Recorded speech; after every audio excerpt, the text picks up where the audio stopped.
सौरभ ने जिस मुस्कान के लिए अपना घर छोड़ दिया था, जिस मुस्कान के लिए वो पूरी दुनिया से लड़ गया था, जिस मुस्कान के लिए वो 7 समंदर पार कमाने चला गया था, जिस मुस्कान को वो दुनिया की हर खुशी देना चाहता था, उसी मुस्कान ने अपने बॉयफ्रेंड के साथ मिलकर सौरभ की सांसें छीन ली।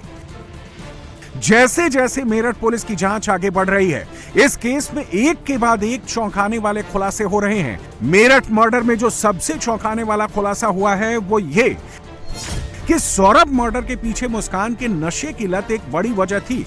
मुस्कान की नशे की लत की कीमत सौरभ को अपनी जान देकर चुकानी पड़ी। Meerut police Saurabh Rajput murder case की बारीकी से छानबीन कर रही है, हर एंगल से जांच की जा रही है। इसी कड़ी में अब पुलिस ने सौरभ का बैंक अकाउंट खंगाला तो पुलिस को मेरठ केस में नया ब्रेक थ्रू मिला। जब सौरभ के अकाउंट को पुलिस ने सील किया तो उसके अकाउंट में 6 लाख रुपए थे। इंडिया आने के बाद सौरभ ने मुस्कान के खाते में 80,000 और अपने भाई के खाते में 1 लाख रुपए ट्रांसफर किए थे। लेकिन लंदन में सौरभ मुस्कान को हर महीने घर खर्च के लिए 10,000 रुपए भेजता था। इस बात को लेकर मुस्कान सौरभ से बहुत नाराज थी, क्योंकि 10,000 रुपए घर खर्च में ही खत्म हो जाया करते थे। नशे के लिए मुस्कान को कहीं और से पैसे अरेंज करने पड़ते थे। मुस्कान और साहिल को नशे की इतनी लत थी कि वो एक दिन तो क्या, वो 1-2 घंटे भी बिना नशे के नहीं रह पाते थे। इसी नशे की लत की वजह से पुलिस उनका बयान दर्ज नहीं कर पाई है।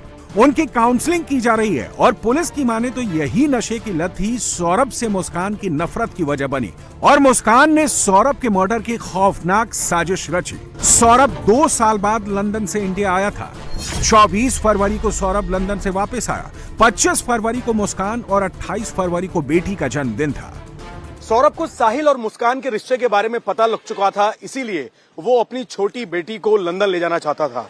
इसके लिए उसने अपनी बेटी के पासपोर्ट और अपने वीजा को बढ़ाने के लिए आवेदन भी ऑनलाइन कर दिया था। उसने ये ऑफर मुस्कान को भी दिया था कि वो अपनी बेटी के साथ उसके साथ लंदन चले, लेकिन मुस्कान ने ये ऑफर ठुकरा दिया, क्योंकि मुस्कान के दिमाग में तो सौरभ को रास्ते से साफ करने की पूरी स्क्रिप्ट तैयार हो चुकी थी और वो सौरभ के आने से पहले ही उसकी हत्या करने की तैयारियों में जुट चुकी थी।